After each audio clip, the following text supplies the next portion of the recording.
tienes que comer por dos. Por dos. Y no se trata de una dieta de comer todo lo que te den, sino comerlo de manera balanceada. ¿Qué nutrientes son importantes ahí? Y es que si lo ponemos en una balanza, nos dicen que tenemos que comer por dos y también empieza el apetito. Entonces yo me lo creo, cojo a mi favor y empiezo a comer por dos. Entonces, ojo con eso. ¿Por qué nos da más hambre? Sobre todo porque nos falta proteína.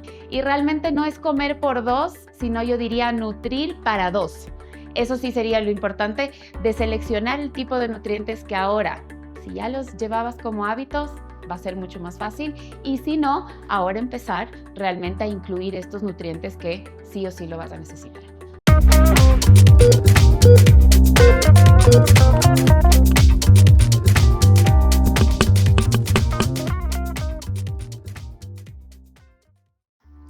La nutrición no debería ser una dieta de moda. Debería ser parte de nuestro control médico en todas nuestras distintas etapas. Bienvenidos a este podcast con un tema interesantísimo que es la nutrición de la mujer en las diferentes etapas de su vida. Y para aclarar todas nuestras dudas, para romper mitos, damos la bienvenida a María Emilia Reyes, nutricionista. Gracias, María Emilia, por aceptar nuestra invitación. Gracias, Moni, qué lindo estar aquí, también de regreso un poco a las canchas, porque les comento que di a luz hace 3 meses, así que estoy reintegrándome a mi consulta también. Para empezar, hablemos algo importante. La nutrición no debería empezar cuando estás embarazada, debería ser mucho antes. Y desde este punto de vista, María Emilia, ¿por qué la nutrición debería estar presente en nuestras vidas, en la vida de las mujeres, en las distintas etapas? Es importante que aclaremos que nutrición no es una dieta, no es una restricción, es aprender a comer, y desde ahí vamos a partir para cualquier etapa del ciclo de la vida. Entonces, más aún en la mujer, que tenemos diferentes cambios desde que somos niñas y pasan adolescentes, empiezan a menstruar y empiezan a haber todas estas alteraciones hormonales, que es síndrome de ovario poliquístico, problemas digestivos. Entonces ahí es donde la educación nutricional toma fuerza y va a ayudar a evitar esa dieta de restricción. Por eso es importantísimo saber y siempre enfocarnos diciendo que la nutrición debe estar siempre en una buena nutrición, una dieta balanceada, equilibrada, puesto que en la edad reproductiva, fertilidad, en el embarazo, en la lactancia y posparto, pues cumplen papeles fundamentales. Hablando ya de la edad reproductiva, cuando la mujer busca embarazo, ¿lo que comemos influye en la fertilidad, María Emilia?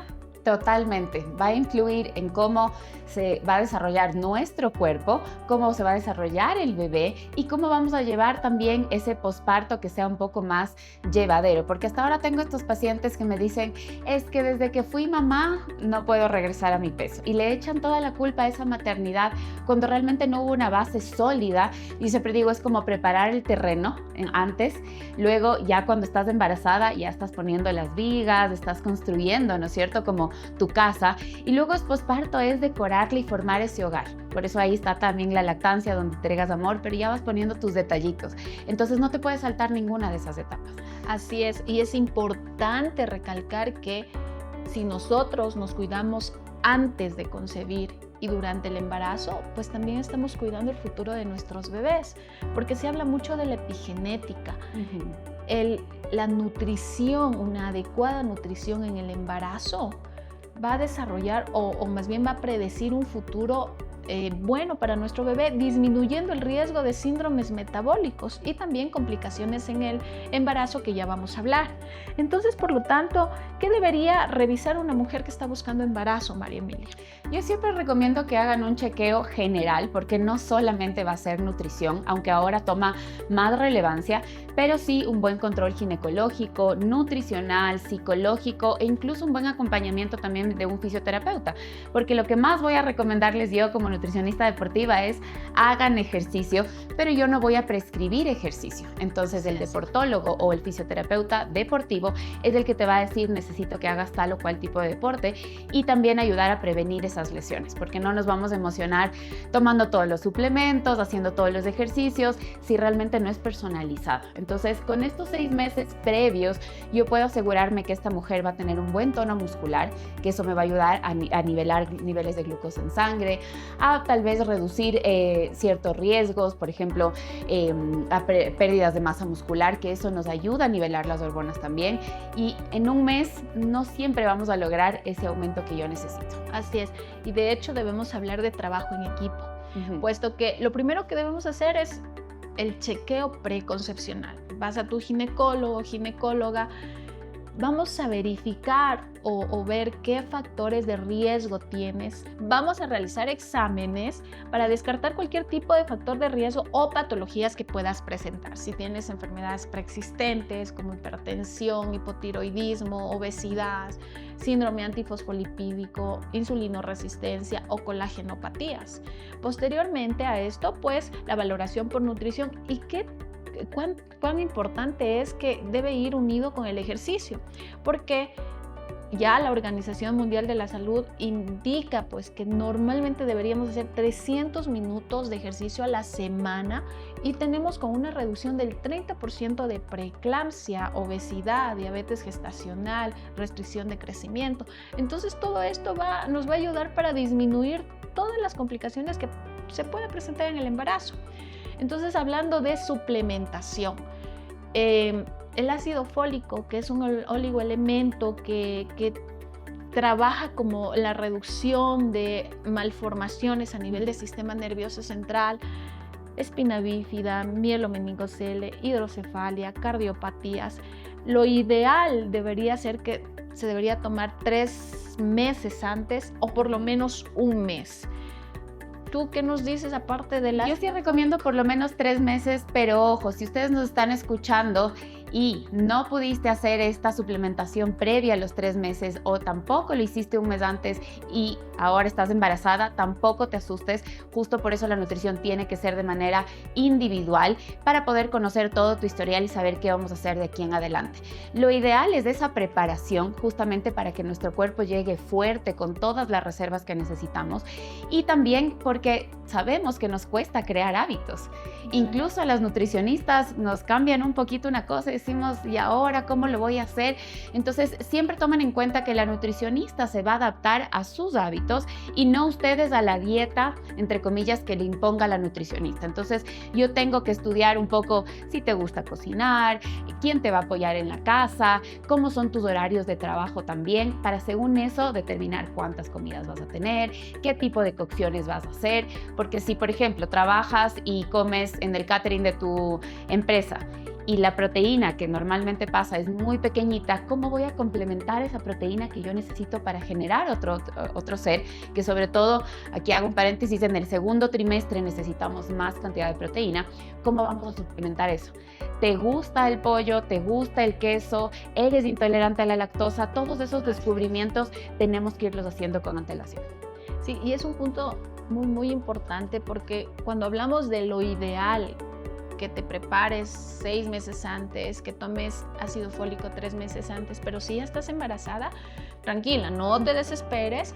Vamos a, igual, el que consumas el ácido fólico, pues también tiene su efecto, eso es súper importante. Y hablando ya del embarazo en sí, la Organización Mundial de la Salud señala que un 40% de todas las embarazadas en el mundo tienen anemia y al menos la mitad de estas es por deficiencia de hierro. Yo siempre digo, no eres lo que comes, que es una frase muy común, sino eres lo que absorbes, porque tenemos que ver cómo está tu sistema digestivo, cómo estás absorbiendo esos nutrientes. Muchos pacientes se malacostumbran, es que yo he tenido estreñimiento toda mi vida. Exacto. Y entonces no se preocupe, Doc, eso no le dije porque es normal, no hay de qué preocuparse y realmente puedes estar comiendo muy bien todos los nutrientes que yo te digo, pero tu cuerpo no los está absorbiendo. Entonces ahí es donde empezamos con las deficiencias, donde no empieza solo con una caída de cabello que tal vez sería algo sutil, sino también pérdida de memoria, no poder generar un feto, digamos, completo y muchas otras cosas más que tenemos por los diferentes micronutrientes. A pesar de que son micros, se los llama micronutrientes, no quiere decir que son menos importantes que los macronutrientes. Entonces, ¿qué factores nutricionales son importantes en la etapa del embarazo? Hablemos del primer trimestre. El primer trimestre, sobre todo, tienes la gran noticia de que estás embarazada y eso empieza a preocupar no solo a ti o a tu familia cercana, sino a los demás. Entonces, empieza el mito de tienes que comer por dos, antes tú no comías, entonces ahora empiezan los regalitos de comida porque se preocupan un poco de verte que no estás comiendo bien o que no hiciste esta preparación previa de la que estábamos hablando. Y realmente no es comer por dos, sino yo diría nutrir para dos. Eso sí sería lo importante de seleccionar el tipo de nutrientes que ahora, si ya los llevabas como hábitos, va a ser mucho más fácil, y si no, ahora empezar realmente a incluir estos nutrientes que sí o sí lo vas a necesitar. Y algo importante que pasa en mi consulta, las pacientes, bueno, en el primer trimestre sabemos que hay una curva de elevación de las hormonas progesterona, beta-HCG y sobre todo la progesterona que va a causar náusea, vómito. Normalmente en el primer trimestre no ganas de peso, tiendes a bajar de peso por justamente esta sintomatología. Entonces vienen las personas que acompañan a la paciente embarazada y no es que no come, es que debe comer el hígado, el pollo. Entonces yo les digo, no, a ver, en el primer trimestre se está dando la formación de tu bebé, la organogénesis. Entonces debes comer lo que toleras, hacer una dieta pajarito, comer no 6 veces al día, comer de pronto 10 en cantidades pequeñas, no abundantes cantidades. De todas maneras es para que pueda tolerar, porque es importante eso, la presión que hay en la paciente que está embarazada, que debe alimentarse porque ya tiene que alimentar a otra persona, también es bastante abrumadora en ciertas pacientes. La presión viene desde antes. Incluso te puedo decir también como nutricionista me sentí un poco presionada como vas a tener náuseas, vas a tener vómitos. El hecho de que tengamos estos síntomas no quiere decir que a todas las mujeres les vaya a dar. Justamente si tú vienes con buenas bases de alimentación, tu cuerpo tal vez no reaccione de esa manera tan abrupta del cambio hormonal. Entonces, tómenselo con calma, empecemos a ver qué es lo que está pasando con mi cuerpo y en base a eso voy haciendo las correcciones. Si sí estoy con náuseas, con vómitos, con alguna alteración, entonces voy a comer de manera más distribuida en fracciones pequeñitas para que no genere ese reflujo. El jengibre es algo que tiene que volverse su amigo porque ayuda muchísimo a bajar esas náuseas, a desinflamar bastante, y también la hidratación. Claro, hay algunos tips. El jengibre es maravilloso, les recomiendo a veces unos caramelitos de jengibre. Sí. El limón, una gotita de limón también les quita la náusea, o el hielo. Entonces son pequeños tips que les van a ir ayudando hasta la semana 12, y pasada la semana 12, bueno, tu bebé está completamente formado, tiene que crecer. Ahí viene, en cambio, tienes que comer por dos. Y no se trata de una dieta de comer todo lo que te den, sino comerlo de manera balanceada. ¿Qué nutrientes son importantes ahí? Y es que si lo ponemos en una balanza, nos dicen que tenemos que comer por dos y también empieza el apetito. Entonces yo me lo creo, cojo a mi favor y empiezo a comer por dos. Entonces, ojo con eso. ¿Por qué nos da más hambre? Sobre todo porque nos falta proteína.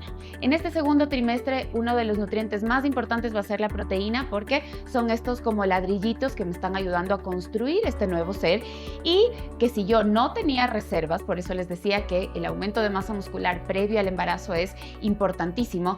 Esa masa muscular que yo tenía, adivinen a dónde se va a ir, a esa formación de ese feto. Entonces, para mí no es negociable la proteína, debe ir por lo menos en las 3 comidas principales, y lo ideal sería también en un snack. ¿A qué me refiero con proteínas? No solamente proteínas animales, también puedo utilizar las leguminosas.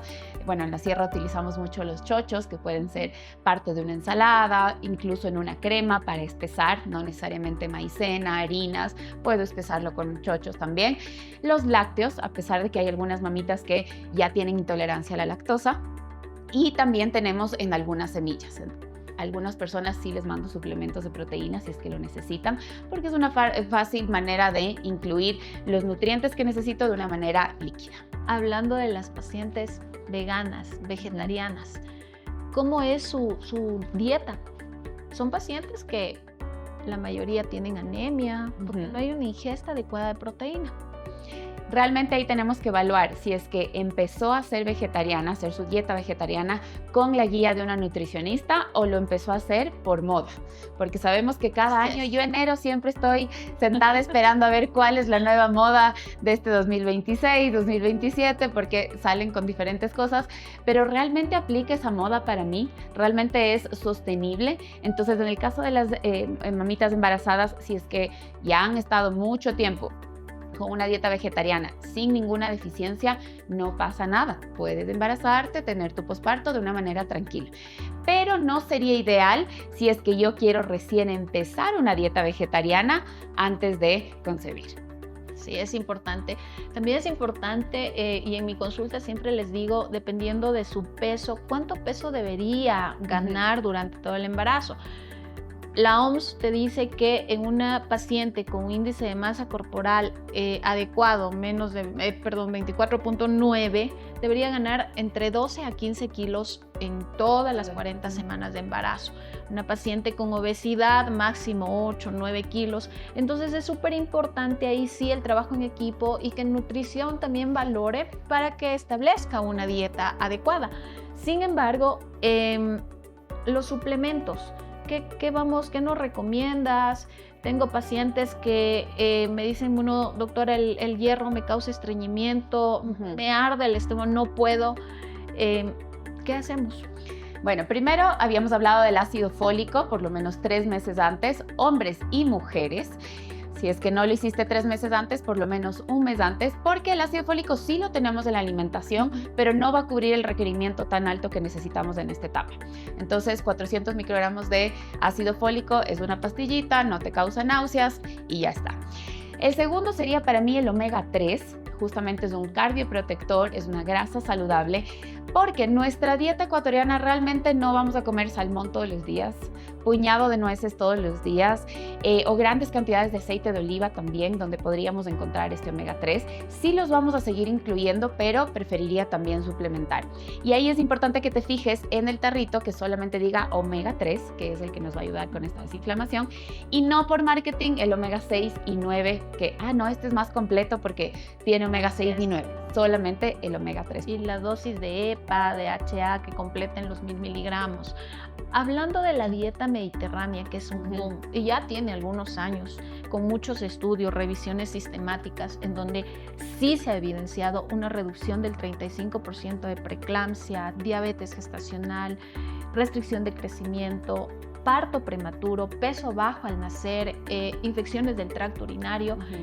¿Qué concepto te merece la dieta mediterránea? Yo les aconsejo, ¿por qué? Porque se basa principalmente en la ingesta de verduras, frutas, omega 3, semillas, frutos secos, aceite de oliva, aguacate, grasas saludables, porque realmente la dieta es basada en una dieta de origen animal. Carnes blancas, sin embargo, y lo que debemos desechar son los productos ultraprocesados, carnes procesadas y dulces. Y el alcohol también, porque también hubo un año donde decían, no, una copita no va a hacer daño, dentro de la dieta mediterránea no, si yo veo que los europeos sí toman su copa de vino, entonces tiene antioxidantes, entonces esa parte de ahí para mí no es considerado un alimento, de hecho no deberíamos ni topar ese tema porque debería estar muy claro, pero la dieta mediterránea es más como un estilo de vida. No le considero como una dieta de moda, sino que todos deberíamos ir hacia allá, justamente porque es fácil de digerir, es fácil de absorber esos nutrientes.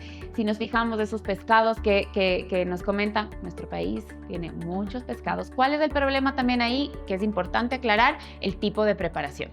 Podemos tener todo un banquete de alimentos saludables. ¿Cómo los vas a preparar? ¿Los vas a hacer fritos? ¿Los vas a hacer apanados? ¿Los vas a hacer con salsas? Entonces, el tipo de preparación es importantísimo. Si ustedes podrían regalarse también una clase de cocina saludable alguna vez en su vida, sería realmente una muy buena opción para arrancar este proceso de vida saludable con todas las bases. Perfecto. Entonces, hablando así, en el embarazo no se trata de comer por dos, se trata de comer de manera equilibrada, balanceada, que pueda suplir todas las necesidades nutricionales que tu bebé necesita.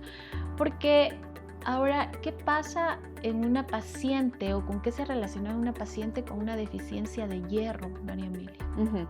Justo a veces ellas no se dan cuenta que están con una deficiencia de hierro porque dicen, estoy cansada, pero me cambiaron de trabajo, pero el embarazo me da cansancio, entonces es normal. Es que todo le culpan al embarazo. Exactamente. El cansancio, la desconcentración, cambios de humor y tendencia a la depresión, que son sintomatología que te da una deficiencia de hierro. Exacto. Entonces, ahí, ¿qué es lo importante? Como decíamos antes, visita a tu nutricionista de confianza para que pueda adaptar la dieta y seguramente podemos corregir esa deficiencia de hierro únicamente con la dieta para no llegar a una suplementación que a veces esa suplementación puede ser un poquito más fuerte, causar estreñimiento, pero si lo necesitas tienes que hacerlo. No se automediquen ni quiten la medicación o la suplementación el rato que ustedes quieran, porque eso también pasa mucho. Ya me siento mejor, entonces lo dejo.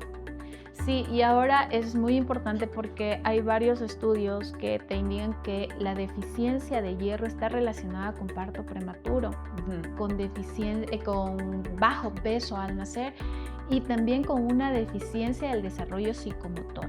Sin embargo, también hay pequeños estudios que están relacionando con el autismo. Entonces, si tenemos todas estas complicaciones que pudieran darse, ¿por qué no suplementarlo? Que es una manera fácil, la alimentación, dependiendo del trimestre en el que se diagnostique, que debería ser en el primer trimestre, una deficiencia de hierro y corregirlo.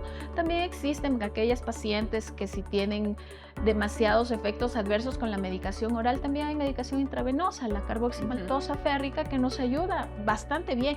Y de hecho, la deficiencia de hierro también se relaciona con hemorragia posparto. Entonces es importantísimo que siempre estés en un control adecuado. ¿Cómo yo le explico a mi paciente que es un embarazo completamente normal, llamémoslo así, sin factores de riesgo, que tiene buen peso? ¿Cuáles serían las recomendaciones que le voy a dar en cuanto a la dieta? Ya, como tenemos que subir más o menos entre 200 a 300 calorías, que realmente no es mucho. Si nos ponemos a ver, un vaso de un yogur tiene más o menos ya 120 calorías y tenemos que llegar casi hasta 200. Entonces, un vaso de yogur y una manzana, ahí tenemos nuestras 200 calorías. Es simplemente un snack más. O también, si es que no estabas acostumbrado a hacer snacks, simplemente aumenta un poquito la porción. Yo tenía media taza de un carbohidrato, sea quinoa, arroz integral, camote. Ahora me iría a 3/4 de taza. Ni siquiera tengo que duplicar la porción. Y lo haría sobre todo en las 3 comidas principales, bajo tolerancia. Si es que yo en el primer trimestre aumento esa porción y no le estoy tolerando, entonces bajo. Donde realmente el primer trimestre no necesito mucho subir esas 200 a 300 calorías, no estoy todavía generando muy rápido esos cambios en el bebé, más bien controla tu cuerpo, reserva también todos esos nutrientes para ti. Va a sonar un poco egoísta, ¿no? Como primero para ti como mamá, y el bebé está bien, pero en el primer trimestre enfócate en ti para que puedas llevar un embarazo súper tranquilo. Y en el tercer trimestre, donde ya empieza la ansiedad, sube el cortisol, estamos como ya con que a veces no se llama dulce espera, sino esa espera un poquito más ansiosa, diría yo. Ese cortisol también te puede jugar malas pasadas y puedes inflamarte mucho más, vuelve el estreñimiento y aumenta mucho más el apetito. Entonces, el tercer trimestre ya es una preparación, digámoslo así, para la lactancia, donde aumenta el apetito, y en lactancia más bien aumentamos casi hasta 500 calorías. Ya hablando de la lactancia, siendo una etapa bastante fuerte porque la mayor parte se concentra en el cuidado del bebé. ¿Y qué pasa con la mamá? La mamá también se está recuperando. La presión de bajar de peso, de atenderle al bebé, que esté ya bien, los cambios, estos hormonales que también te dan cambios te vuelves mucho más lábil emocionalmente. ¿Qué papel cumple la nutrición en esta etapa de la lactancia, el posparto?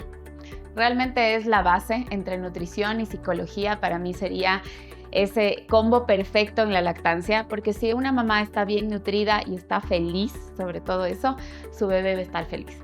A veces me preguntan, ¿por qué estabas comiendo un helado en la cuarentena?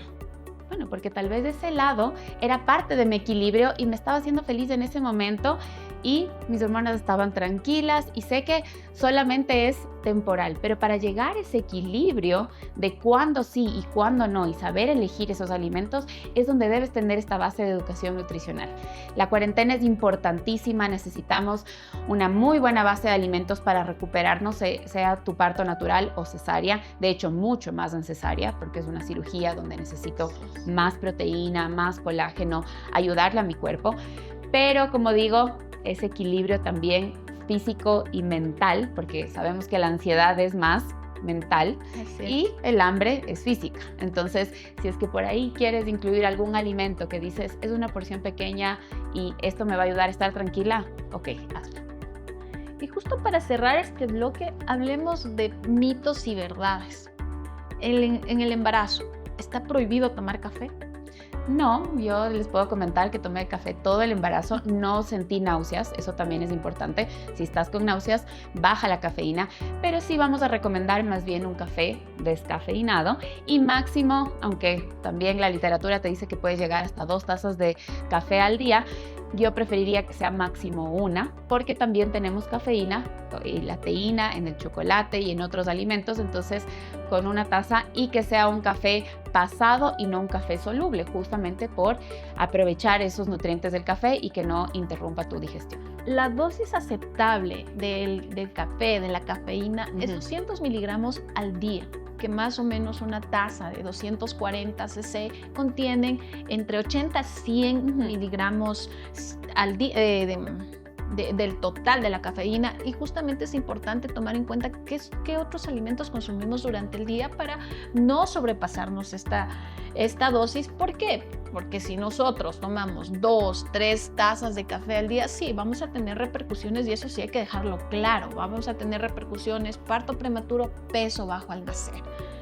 Tomemos en cuenta también que algunas personas toman café por nivelar esa energía del día. Entonces, más bien ahí corrijamos cómo vamos a entregar energía a tu cuerpo para que el café sea tal vez tu café de la mañana, porque huele rico, porque te gusta el sabor, pero no me está reemplazando algún nutriente. Exacto. Ahora, ¿qué pasa? También hay mucho temor en el comer pescado. No quiero comer pescado porque está crudo, no puedo. ¿Qué pasa con eso? Cuando es lo que más estamos recomendando justo por esta dieta mediterránea. Pero claro, tenemos que saber que ese pescado tiene que estar previamente congelado para asegurarnos que no hay bacterias ahí, y preferible comerlo en casa. Así vayamos a un lugar súper recomendado, que nunca me había pasado nada ahí, la contaminación en pescados y mariscos puede ser mucho más alta. Entonces preferiría no arriesgarme en comer pescados afuera. Y si lo vas a hacer, que esté bien cocido. Nada de, por ejemplo, ceviches o sushi o algo que esté crudo. Eso no podemos, exacto. ¿Qué pasa con los huevos? También siempre me preguntan las pacientes, doctora, ¿puedo comer los huevos tibios o pasados, o tienen que ser totalmente cocidos? Es preferible que sean cocidos también, es lo mismo que el tema de los pescados, pero por ejemplo, vamos a un revuelto, vamos a un huevo duro, vamos a un huevo, tal vez el tibio no tanto, pero como siempre digo, cada mujer es un mundo diferente, entonces vamos probando tolerancia. En cuanto a la lactancia, si yo ingiero más líquidos, las coladas de avena, las coladas de machica, voy a tener más producción de leche. Ay, que es la receta de la abuelita. Sí, que me perdonen las abuelitas, las suegras y demás. Qué bueno que les haya ido bien a ustedes en esa etapa, pero ahora la ciencia avanza y nos dice que necesitamos hidratarnos, que incluso el agua no te va a hidratar por sí sola. Necesito poner un poquito, una pizca de sal, un poco de limón, hacer como un suero oral casero. A mí lo que más me está ayudando para no tener estos sabores es el agua de coco. El agua de coco realmente reemplaza una bebida deportiva, incluso para deportistas. En lactancia nos va bastante bien, porque necesitamos, yo les digo a las mamitas, si ustedes son vaca lechera, piensen que son una pasteurizadora que necesita agua, se genera ya esa mezcla con todos sus nutrientes y va a tener una leche de muy buena calidad. Por eso, como decías al inicio, Moni, es importante pensar en la nutrición de la mujer, porque el bebé va a tener una leche con todos los nutrientes. La que va a quedar sin nutrientes es la mamá. Ahí, por lo mismo, repetimos, es nutrirse por 2. Así es. Y bueno, el brócoli. ¿Qué pasa con estos alimentos que generan gases y que no debes comer? El brócoli, la coliflor, la cebolla, el ajo. Sí es ¿Mito o importante, verdad? no, ahí sí es importante bajar su consumo, sobre todo en la cuarentena. Tomemos en cuenta que si tuvimos un suero de hierro o algo que también esté causando este estreñimiento, lo que más vamos a necesitar es que ese abdomen esté desinflamado, ¿sí? Para que no haya dolor, sobre todo en cesáreas. Imagínate con gases, con dolor de cesárea, no voy a poder tener un posparto tranquilo. Entonces, todos los alimentos que me van a generar gases, de hecho, no es el alimento por sí solo. Tal vez el brócoli bien cocido en una tortilla, no hay problema, pero les encanta a las personas mezclar el arroz con la menestra y la ensalada de brócoli. Es que la nutricionista me dijo que ponga vegetales, brócoli, es que me dijo que ponga leguminosas, frijol. Entonces hago una mezcla de todos estos alimentos que me causaban gases y ahí es la bomba. Perfecto. Gracias, María Emilia, por ayudarnos con información valiosa. Te agradezco mucho por tu colaboración. Espero volverte a ver en otro episodio, Claro, sí. hablando igual de nutrición. De pronto en la menopausia, a ver qué pasa en las mujeres maduras. Claro que sí. Y hoy no hablamos mucho de cuál sería la dieta ideal o cuál sería el alimento, entre comillas, mágico, milagro, porque realmente eso no es nutrición. Queremos conocerte, queremos conocer tu caso y llevar, digamos, este proceso lo más fácil para ti posible. Así es. Entonces, para resumir, es fundamental que la dieta, la nutrición sea parte de nuestro control médico en todas las etapas de nuestra vida, en la edad reproductiva, en el embarazo, en la lactancia, en el posparto, en la edad madura, puesto que esto va a disminuir riesgos que a futuro pueden presentarse. Gracias, María Emilia, por tu información, una información realmente valiosa que nos sirve a todas las personas, a todas las mujeres. Y también quiero comprometerte para hablar de un tema que me parece muy importante acerca de la nutrición en las mujeres maduras, en la perimenopausia, menopausia. Claro que sí, como yo siempre digo, zapatero a su zapato, lo que buscamos es hacer un complemento entre todos los profesionales de la salud para llevar todos estos procesos de una mejor manera. En resumen, es importante que la nutrición sea parte de nuestro control médico, sea parte de nuestra vida en todas nuestras etapas, en la etapa desde la adolescencia, como tú hablabas, en la etapa de la adolescencia, etapa reproductiva, en el embarazo, en la lactancia, posparto y en la edad madura, porque de esta manera vamos a disminuir posibles complicaciones que puedan presentarse. Estén atentos a nuestro próximo episodio y gracias por acompañarnos.